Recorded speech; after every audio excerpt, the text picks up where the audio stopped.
Öz avtomobilimi gətirmişəm təkər çəpliklərini nizamlamağa. Burada təkər çəpliklərinin nizamlanması Amerika brendi 2025-ci il istehsalı 3D aparatda, launch aparatında həyata keçirilir.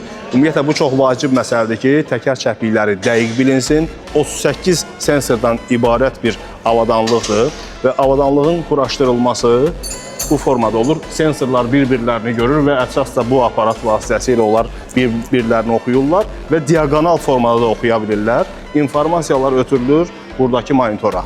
İndi burada həm təkərin bütün istiqamətlərdə çəpliklərini, yəni vertikal və horizontal istiqamətdə çəpliklərini görə bilirik.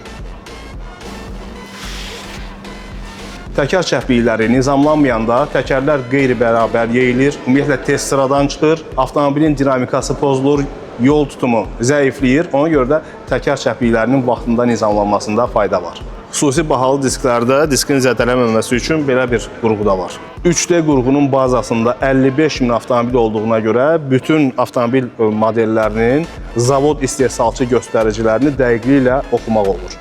Təkər çəpliklərinin nizamlanması reqlament üzrə minik avtomobillərində hər 10 min kilometr yürüşdən bir olmalıdır. Amma heç olmasa 15 min kilometrdən bir bunu etməkdə fayda var. Peşəkar iş, peşəkar avadanlıq üçün Otodok servisə müraciət edin.